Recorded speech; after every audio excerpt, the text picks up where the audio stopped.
Hello everyone, I'm Elfals, and I might be a little late here. At the time of recording this video, Uber Club's Season 8 ended over 4 months ago, and Season 9 is actually just about to finish up as well.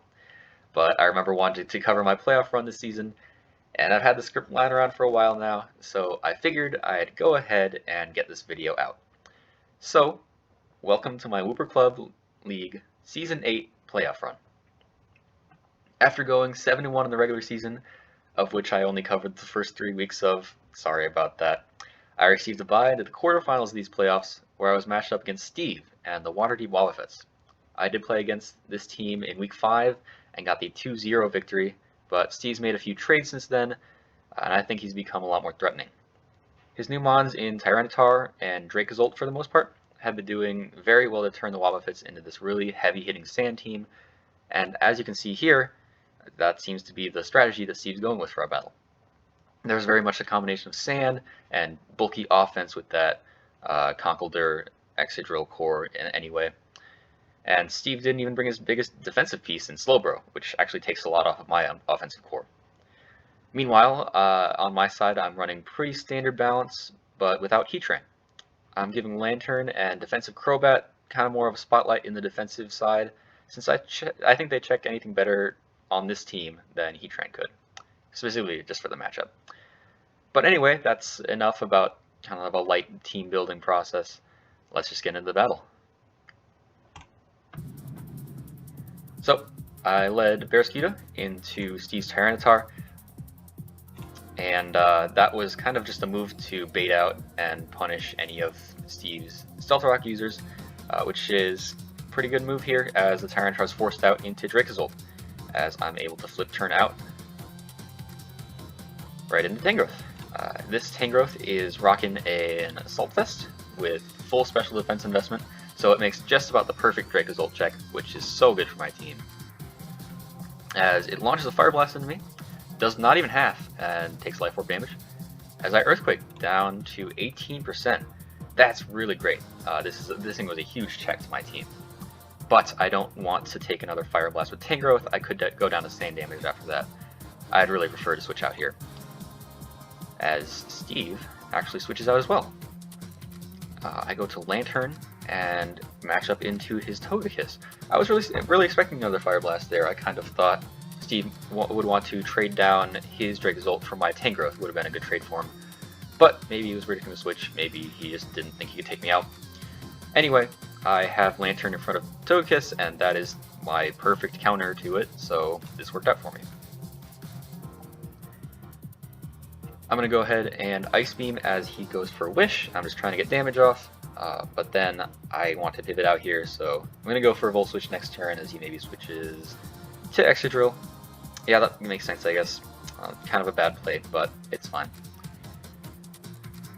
Sand went down the last turn, so I wanted to get Hydreigon in on a potential Earthquake from Excadrill, maybe start some wall breaking. This is a mixed Hydreigon set with Superpower for Tyranitar, so I was really excited to use it. But Togekiss comes in, and I actually don't KO with Flash Cannon yet, so I cannot afford to make a move here. I gotta switch back out. And Lantern just comes in to Volt Absorb the Thunder Wave. Togekiss gets a Wish off, and I'm just going to commit to Ice Beaming. Want to get more damage off on things. And then Steve goes to Dracozolt here, and I take it out with an Ice Beam. I do like the thought there, getting the Dracozolt in to take a potential Wish, as I maybe go for a Volt Switch and don't KO.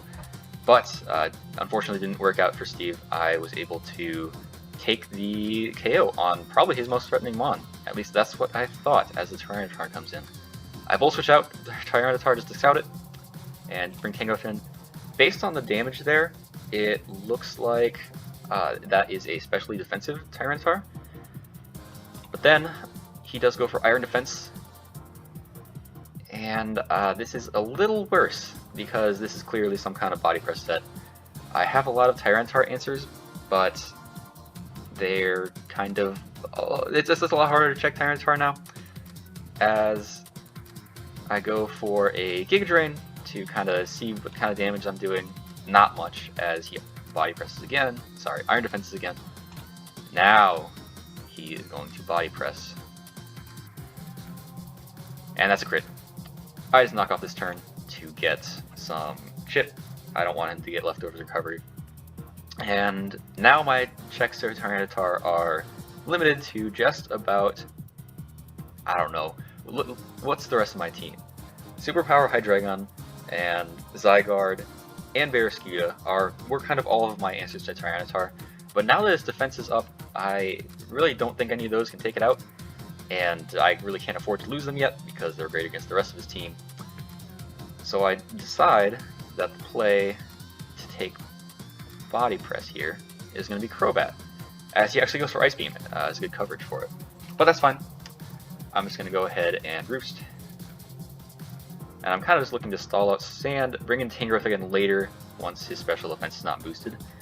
But with Ice Beams and Body Presses continuing to come out, I really don't see an opportunity for Tangrowth to come in right now, so I'm kind of just stalling for time with this Crobat. It's not doing much damage to me. I go Lantern.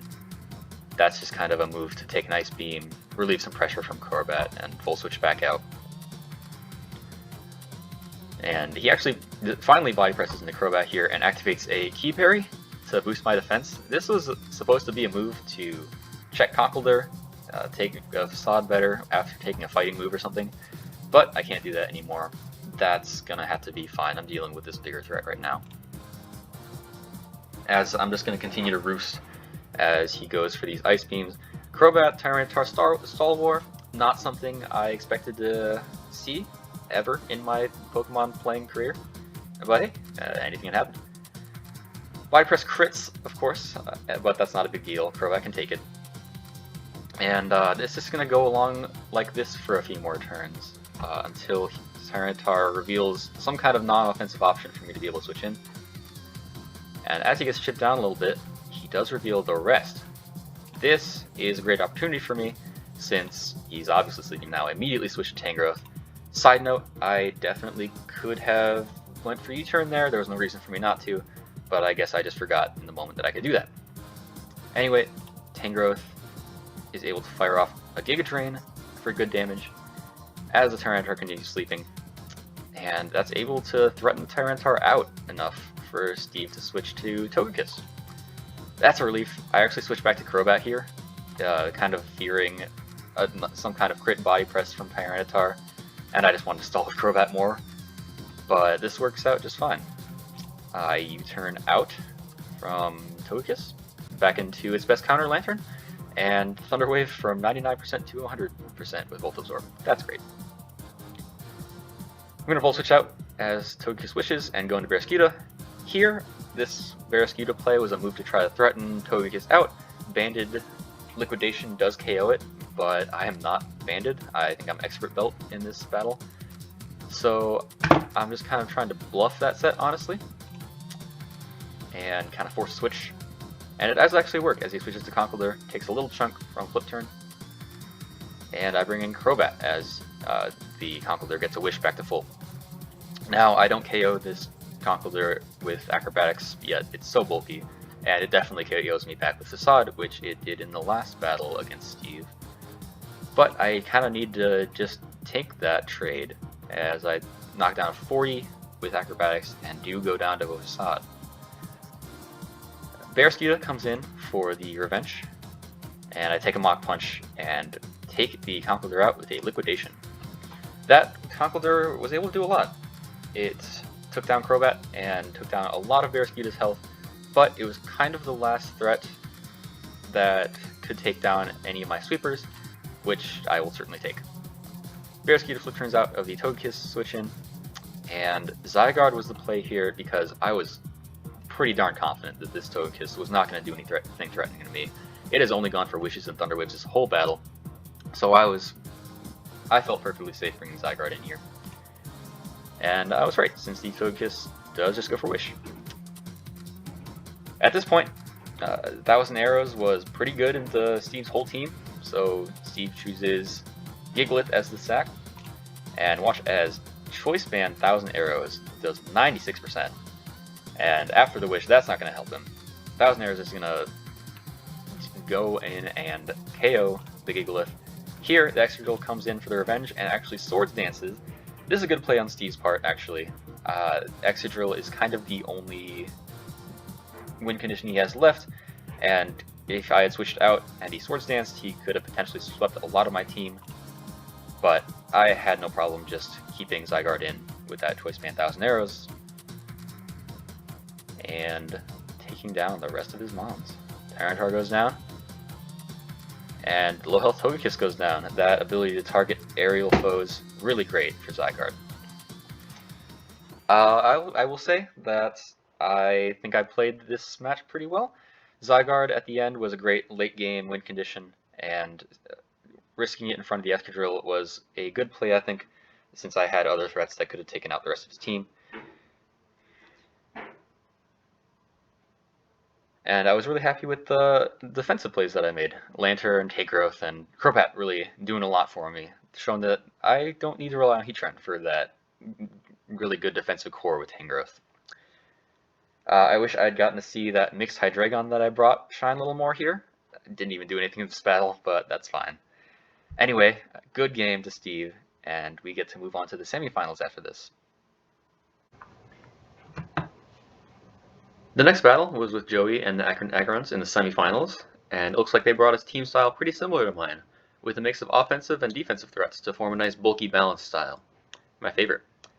My side is running a pretty standard set of mons from the season, with a couple of exceptions, the first of course being S-Cavalier. I haven't used this thing in any significant way since week 1, but I brought a specially defensive variant this time to counter Kyurem, which could otherwise run through my team with a wall breaking set. I have a few other surprises to show off in this battle, but let's just get right into it. The leads are going to be Crocodile and Heatran, and that's not great. Looking back, I'm not sure why I led Heatran here, since it only really matched well into Sylveon.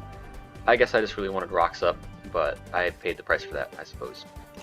Heatran can't afford to stay in, so I switched to Tangrowth, and Joey reads a pretty obvious switch with the Dragon Tail, good on him, and drags in Crobat, but I don't have a problem switching back to Tangrowth, so I go for a Choice Band U-turn, and Tangrowth comes in to take the knockoff.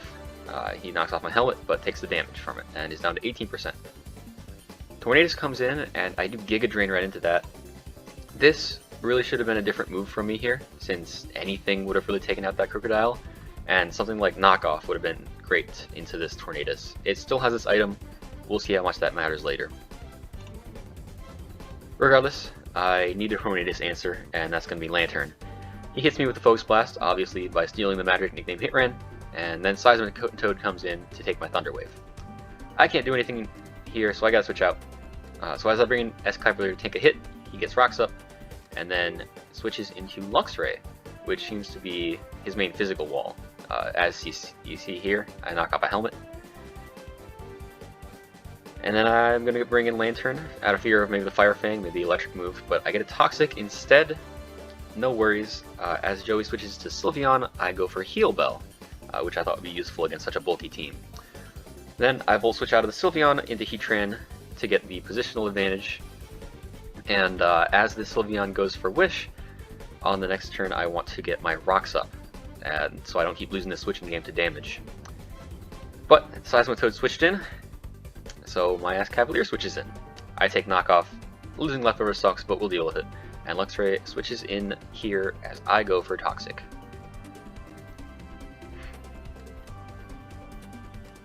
Now with this Luxray in, I want to go for Hydreigon to try to get ahead of the switching game, but he does Volt Switch here. I thought he would be afraid of Lantern coming in, but now Tornadus is in and threatens my Hydreigon out to Lantern anyway. Hits another Focus Blast because of course it does.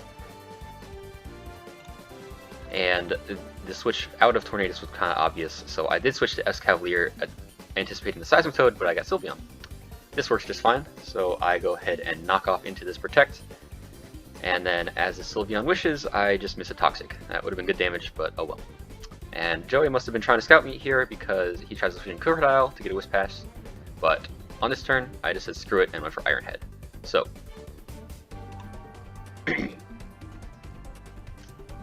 as you can see here, the Tornadus went for Nasty Plot. And I had really been underestimating what this thing wanted to do because I go for Arrest. I really was not expecting setup from this thing. I thought it would just be a pivot piece. So I'm kind of in some trouble here. A switch to Lantern is a good thought, but it doesn't help as even this resisted Hurricane is enough to KO, and I am in a lot of trouble now. I'm paying the price for letting my team get worn down from the switching game. Lantern was my best stop to Tornadus, and I just let it get chipped down over the battle. A +2 Tornadus one-hit KOs every member of my team now, so my only option is to take it out with Crobat. Choice Band Bravebird KOs this thing about 44% of the time, assuming minimal bulk investment. If it doesn't KO, I'll have to rely on a Focus Blast or Hurricane Miss into one of my Pokemon. So this does put the odds in my favor of avoiding a full sweep, but it remains to be seen how many Pokemon I'll lose first. Here's where that knockoff from Tangrowth would have mattered. With Heavy Duty Boots removed, Stealth Rock damage would have guaranteed the KO with Choice Band Bravebird. But this is my best option. I go and click Bravebird, and it gets the 1-hit KO. Definitely lucky, but good job to Choice Band Crobat regardless.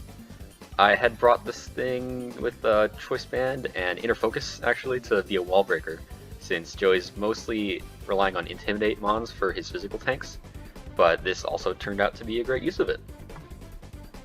Anyway, Kyurem is coming in as a revenge, and I'm suspecting that this is a Scarf user, so I'm just going to go into Escavalier and easily take that with power.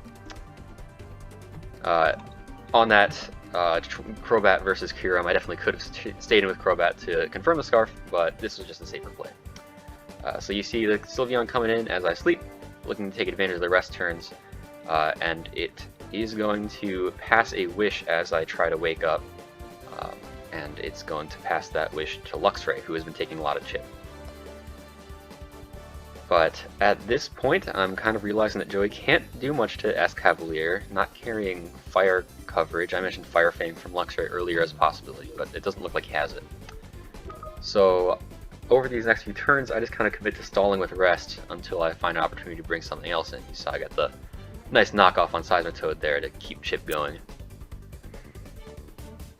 Anyway, I'm stalling out Seismitoad with these next set of Rest turns. And on the wake up, I'm trying to hit a Toxic just so I can keep getting that chip damage. I'm just trying to wear this team down as I go. And then we see Luxray come in. And I'm in a much better spot than I was with all the double switching earlier. Joey's team's wearing down, and I'm just keeping Escavalier healthy with Rest. Rest Escavalier was such a great move to bring. Now Sylveon comes in, and I wasn't sure what it was going to do. But as I bring in Heatran, because it is a very easy switch, it goes for Heal Bell, which is a little annoying. But this is still a great position for me, since as it tries to do something else, like Wish, I am able to get the Magma Storm off. And then on the next turn, he does Protect as I try to taunt, but that's no problem. The Wish goes in, and I can just get a taunt off on the next turn, making sure you can't pass any wishes anymore. And I have essentially sealed this thing's fate. I can just use a few more Magma Storms, not packing Flash Cannon this game, unfortunately. But as long as I hit the rest of my Magma Storms, this Sylveon should go down, and so goes the rest of this team's healing abilities. And on this turn, I do hit all my Magma Storms, and Sylveon goes down to residual damage. At this point, I bring in Tangrowth on the Seismitoad. I have an answer to each Pokemon Joey has left, and none of them really have any access to recovery at this point, so the plays are just going to be pretty basic. When Seismitoad comes in, Tangrowth can easily take whatever it needs to, and then I did retaliate with a knockoff here. It probably should have been a Giga Drain, but that's fine, because Luxray switches in and takes it fine. But then Escavalier is my Luxray answer. Escavalier is honestly my answer to anything on this team, but the fact that I have 4 other mons helps. Seismitoad's gonna Earthquake, and I can just continue to rest. And once I determine that this thing is committed to the Earthquake, I switch in Hydreigon, and on this turn, Joey just has to choose a sack because Draco hits all 3 of his mons for great damage. And he does just choose to let the Seismitoad go down. Now, Kyurem comes in, and I did suspect a Scarf earlier, but I'm just going to stay in and confirm that. And it was indeed the Choice Scarf because that outspeeds me. So, I know that I can safely bring in Heatran on this Ice Beam is going to do absolutely nothing to me, so I am just going to assume the Luxray switch, which does indeed happen, and I am able to get a nice Earth Power into that. Kyurem comes back in. Rox has done all of the damage to it so far this game, which is kind of funny, but he does go for Freeze Dry. That makes sense just because Earth Power would take out the Heatran, but Crobat could come in right afterwards. He was fishing for a nice little freeze hacks there, but unfortunately it didn't happen, as I just get the Earth Power to seal the game. This battle ended up being a pretty good 4-0 victory, 50 turns, kind of on the longer side, and the victory was mostly thanks to a few good kind of late to mid-game plays, that middle area where Heatran was able to take Sylveon out. My early and mid-game were honestly kind of messy, leading to the team getting a little worn down. Very close call with their Tornado Sweep, but using Crobat to avoid that really let the Steel types of Heatran and Escavalier come out later to bring home that victory. GG to Joey, and we're on to the finals. The Season 8 finals are up against Chad and the Seattle Steamrollers, who have gone undefeated this season, even beating Illogic twice. Illogic being the one coach that was able to hand me a loss. Chad's strong season has been supported by a very strong defensive core of Chansey and Corviknight, with Rillaboom, Landorus, Volcarona, and Volcanion just being such big offensive threats. Each one of them can bowl over entire teams with just a little momentum. I think his one limitation is that outside of these 6, he doesn't really have very viable options, especially against my team. So I had a very easy time predicting the team he was bringing. It's just these top 6. Meanwhile, on my side, I'm also bringing pretty standard sets with a few new options to specifically handle certain threats. I was able to fit Rock Slide onto Heatran to help counter Volcarona. Hydreigon is running a more defensive set to help pivot through Volcanion, and Crobat has a Grassy Seed to help answer Rillaboom. My game plan overall, though, actually revolves around Choice Band Passimian. Now, I really haven't used Passimian much through my season, but in this battle, I'm hoping to get safe pivots through my other Mons into it, so the monkey can really tear through Chad's slower threats with super strong close combats. It definitely has the speed and power to take out what it needs to. With a quick breakdown of prep out of the way, let's see if we can take on Chad in the finals. So, Landorus is his lead, and Tangrowth is mine to be a catch-all answer to things. I get hit by a pretty strong Sludge Bomb, but I did bring Assault Vest Tangrowth in anticipation of this kind of thing. I respond with a knockoff to take out the Choice Specs, and then I'll stay in the next turn since I know Sludge Bomb won't KO. And I get Drain as he gets those rocks up. And I'm happy to see Landorus chip down quite a bit for later, as it goes for U-turn to be tucked away.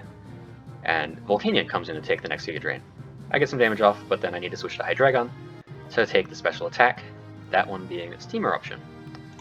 Now, I was vaguely aware that Volcanion can run Focus Blast here as coverage for Hydreigon, but I decided to go for Defog anyway, accepting the risk and hoping that Hydreigon can threaten this thing out enough. Unfortunately, I do go for the Defog, and I am punished as it goes for the Focus Blast. This isn't great, but it's not the worst thing in the world. Hydreigon was mainly here to remove rocks anyway as a bulky defogger, and I have other wall breakers that I'm depending on this time.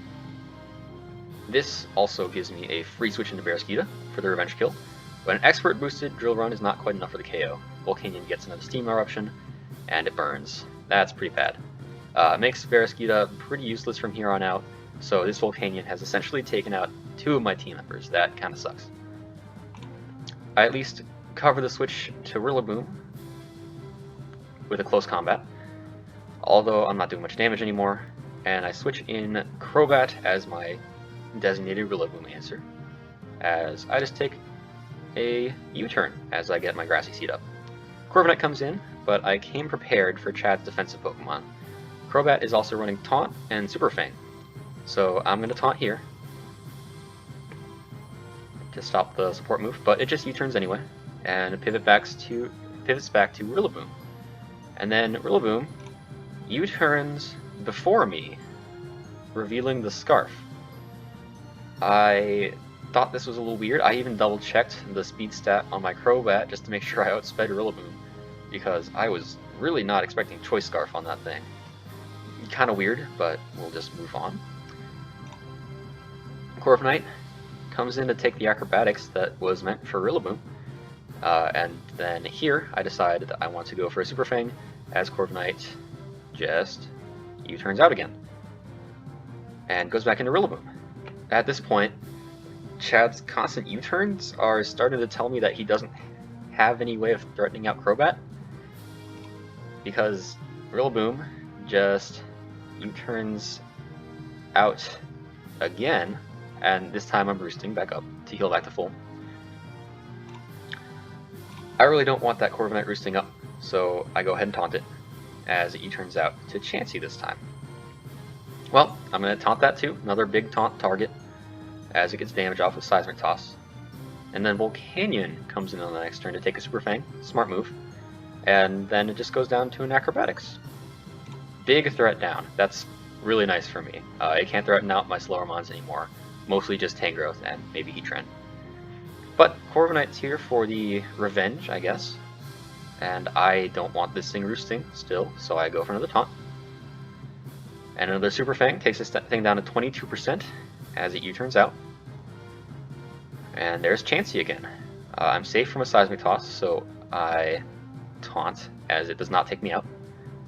And then I roost as it goes for another Seismic Toss. I'm just trying to stay healthy, not let these defensive mons do anything. But here is a misplay. I Super Fang into Corviknight. I was really trying to get damage off into that Chansey, but here is the Corviknight, and that Rocky Helmet is taking me down to very low health. I need to roost up so it doesn't take me out. And now it can get the taunt off on me. Well, that was a fun set of turns for Crobat, but I will have to switch out here. I can't do much to this Corviknight anymore. So, I'm going to go to Heatran, as Corviknight actually just U-turns out to Landorus, instead of going for Roost here. That seems like a weird move, but I can understand wanting to keep up momentum. Well, I am threatened out here, so I bring in Tangrowth, and I take the Earth Power. But then on the next turn, Landorus gets up rocks again as I go for the knockoff and do not KO it. Unfortunate thing about Tangrowth is that it does take hits very well, but it's hard to threaten something like a Landorus back very hard. But when I'm trying to take this thing down on the next turn, Chansey comes in for the Giga Drain. Makes sense. And then on the next turn, it goes for Thunder Wave as I knock us Eviolite. And then here, Chad's really trying to predict the switch, but Thunder Wave just goes into Tangrowth again as I knock off. I didn't really see a need to switch out of Tangrowth in that instance, but here I just decided to go to Barraskewda. If this Chansey's committed to Thunder Wave, I'll just absorb it with something that is already statused. But now it's just going to go for Soft Boil. And this is just going to be a sack for Barraskewda. I like to play bringing in Corviknight here to make sure I can't pivot out and sack it later, but that was just a close combat. Rocky Helmet damage is going to take me out. On the blind switch, I bring in Crobat on Chad's Chansey. And I really think Crobat at this point takes out Chad's team single-handedly. Rillaboom can't take it out. Chansey gets taunted. Landorus underspeeds it and is at low health. And Volcarona underspeeds it and should be KO'd by Acrobatics. So I taunt the Chansey to prevent that Thunder Wave from going through. And after a Roost, I'm just going to go for a Super Fang into Chansey, because I really want that damage on it, but it goes into Rillaboom instead. And Rillaboom goes for a Wood Hammer this time. That's actually decent damage, but won't get far because an Acrobatics is enough to take it out. Volcarona's in next. Acrobatics does take it down. I like to play bringing in Volcarona after that to potentially get the Flame Body burn, but I do avoid it. Chansey's back in, so Taunt is still to play, but it just goes back out to Landorus. But then Landorus pivots back to Chansey on an Acrobatics, but honestly, no amount of pivoting will save this thing at this point. There's another Taunt into a Seismic Toss, and one more Roost. And that amount of healing allows me to go for acrobatics 2 more times as it just attempts to seismic toss me down. And this acrobatics takes down Chansey for the first time in Season 8, actually. And then Landorus goes down to 1 more acrobatics, taking the KO and the championship. GG to Chad, and oh my goodness, Crobat was a menace in this game. The game absolutely did not go according to plan, with Passimian not even coming out once, but I guess I hadn't realized just how much Crobat would dominate this team, especially with Volcanion and Landorus weakened in the early game. I think that was definitely the deciding factor. After turn 7, Chad really had no checks left for Crobat. It outsped everything, and whatever it didn't KO couldn't do anything back to it. Looking at Chad's draft team, I wonder if maybe he should have brought a lower tier pick after all. There's a lot that could have countered Crobat. Scarf Frostlass could have been a decent check. Chad actually brought that last week as an answer to a very similar stall-breaking Noivern. Ninjask would at least outspeed and do something relevant, maybe. And maybe even Wild Charge Klinklang would have been a decent Crobat counter. That said, I don't think either of us were expecting Crobat to be as dominant as it was against those top 6 mons. That leaves Crobat as the easy MVP of the finals, which sounds weird, but with nearly every one of my matches putting the spotlight on a different member of my team, I guess that's not so surprising. Speaking of the team, I'd like to take a look back at each individual member and get a retrospective on how they performed this season. Starting off with the highest point total, going down, it's Hydreigon. And despite it being my highest point total member, it's sitting at only a 5-6 record. So was it not as good as I thought it would be? Well, that's not quite the case. In nearly every game that I brought Hydreigon to, I was able to tailor it to whatever role I needed it, using that great moveset and really good balanced stat spread in addition to its great typing that synergized well with my defensive core. It could run wall breaker sets, Scarf, Special Sweeper, Support. There was just so many possibilities, and in many games it was able to come in, KO something important, and chip something else down or get a defog off, and either be tucked away for the rest of the battle or sack itself to give another teammate a free switch. Maybe I could have used this thing a little better. For example, I never really considered running a setup sweeper set with something like Nasty Plot. I think that's a pretty good set for it. And I think that lack of offensive usage contributed to the low kill-death ratio. But that's not really a shortcoming of the Pokemon, just kind of the way I decided to use it. Such a great mon, and I could definitely see myself drafting it again in the future to experiment even more with it. Next up, of course, I got Heatran. Not my highest point mon, but it was my first pick of the draft, and for good reason. This thing sits in front of so many big threats for free with its 9 resistances and 2 immunities, making team building so much easier with one team member able to counter so many slots on the opposing side. It walled certain teams by itself after just one threat was removed.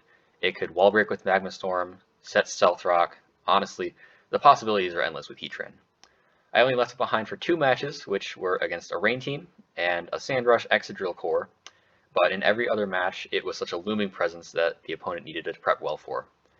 With a KD record of 13-4, Heatran is an easy MVP candidate. Even with as well as it did this season, I don't even think I had been playing it to its full potential. I really thought of it just as a defensive piece instead of playing to its offensive presence.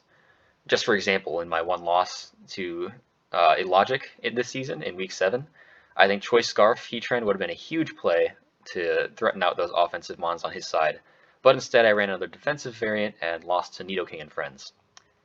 Just goes to show that even with such a successful mon in a successful season, I can always find ways to build and play better. Tangrowth was another key member of my team, complementing Heatran beautifully. The only weaknesses not covered between the two of them was actually just the one, Heatran's weakness to fighting, and the two of them were able to pivot between each other to wall entire teams. I brought Tangrowth to every single one of my matches. It's just such a good safety net with its incredible bulk and regenerated to pivot in and out. I'd say that its flaws are more apparent to me now than they were at the beginning of the season, the biggest flaw being that it's not all that threatening to the things it actually checks defensively. But it's mostly a defensive piece anyway, so that's to be expected, and it can run status moves like Sleep Powder or Stun Spore to help with that. Another mon that I was very happy with after this season. Barraskewda is up next, and it was a Pokemon that I was really excited to use. It is the definition of one-dimensional, spamming fast water moves with limited coverage, but it definitely lived up to the hype. Even with just water coverage, it was a menace with flip turn, hitting hard and keeping up momentum, and Aqua Jet was also great for keeping sweepers in check. There's not much else to say about this Pokemon. It's just really good. It's usually the fastest thing on the field, spams flip turn, and gets a KO or pivots into a Mon that can better handle the situation. Probably the Pokemon that had the least amount of thought going into its gameplay, but that still worked out well, with it going 12-2 in kill death for the season. Very underrated Mon in my opinion. The next slot down is Crobat, which is actually tied with Barraskewda in points, and it feels very similar to Barraskewda with the high speed, but definitely serves a different role overall. It provided a lot of defensive utility this season, with a key fighting resist that my team needed, as well as defog for support. That said, it definitely took a backseat compared to Barraskewda for a good part of the season, until the playoffs, where it really kind of came into its own. We saw the use of Choice Band to take out Tornadus in the semifinals, and then, of course, Crobat completely swept through Chad's team in the finals. The finals performance alone cements Crobat as a great pick, and having two very fast Mons really helps me team build for speed tiers and all that. Rounding out my top 6 is Zygarde 10%, and this is actually kind of a pick I just settled for. At the time of the draft, Hydreigon Garchomp was a duo I loved using in the OU tier as a sort of dragon spam core, and obviously that core was not attainable in Draft League. It's just too expensive and too many people are looking for those high tier Pokemon. So Zygarde kind of filled in as a discount Garchomp, and I gotta say it performed great. It rocked a Choice Band almost every time I used it, and Banded 1,000 Arrows was enough to break down teams and even sweep in some cases.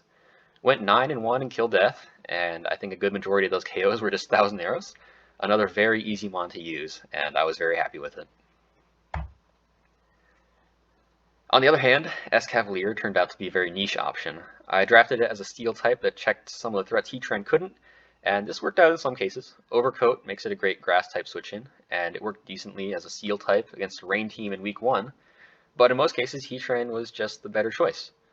The one major use that it brought to the team was against Joey's team in the semifinals, where it completely walled Kyurem and most of Joey's other threats for that matter. Great Mon where I needed it. Next up is Passimian, and man, I was really hoping to get more use out of this thing. It definitely has utility, but I didn't really end up needing those uses. As a Choice Band or Scarf user, it's outclassed by my other physical attackers, and I didn't even really need Defiant since I have Inner Focus Crobat to bypass Intimidate and other methods of dealing with hazards. Kind of an unremarkable season for this guy. Galarian Rapidash, on the other hand, worked out great for me this season. Fast physical fairy type attackers are hard to come by, and Rapidash used that niche to check fighting types and dragon type sweepers that were rough for my team to handle otherwise. I think Choice Scarf was the best use I got out of it, taking out Dragapult in week 6 and being able to pivot around with Baton Pass. I ran Healing Wish on my Scarf set, and even though I never actually used it, I really liked the idea to support something like Heatran that's susceptible to getting chipped over time. Rapidash actually went 5-0 in KD and was an amazing support piece for my team, and I do think it's an underrated piece. It was a great value for its tier. Lantern provided a water type to help round out a bulky fire-water grass core with Heatran and Tangrowth, and the draft format helps out a lot since I can choose which immunity to give it based on the team I'm up against. Water Absorb was great against the week 1 rain team match, and Volt Absorb was super helpful to answer things like Zeraora and Thunderwave Togekiss. Volt Switch means I have slow pivot out of certain threats, and Lantern filled that pivot role very well. Another bargain for its point total. And finally, the very last Pokemon that I drafted at 40 points was Regice. It was a last-minute draft as an Ice type to further check Dragon types, but I realized quickly that it can't get much done against the offensive dragons that threaten it too much, and my team has enough bulk without it. So in week 3, I traded it away from my actual last slot, Alolan Sandslash. This Pokemon worked much better as a check to Dragon types, using priority Ice Shard to keep threats like Salamence and Garchomp in check. I also kind of drafted it as a counter to the Buffalo Bouffalant's Hail core, using Slush Rush to abuse Reverse Hail against Arctovish. And maybe that worked out because he didn't bring Hail at all against me, making my Sandslash bring a little useless in that match. Oh well. Aside from that, Sandslash provided another hazard setter with Spikes and Stealth Rock, as well as a hazard remover with Rapid Spin. So I managed to get a lot of utility out of this last pick. And hey, that's the team. Without a doubt, there was no suspense here. The MVP of my season has to be Heatran, which was such a big threat that it kind of became synonymous with my team. I was so happy with this season, not just for the championship, but for how much fun it was playing through the whole season and getting to know everyone in the Uber Club. This league, it's been such a great experience for me, and Season 9 is also shaping up to be a great run, with Season 10 looking just as exciting as well. Big thanks to the Whipper Club for being such a great and supportive group of people. And if you happen to be watching this far into my video, thank you so much for watching. See you next time.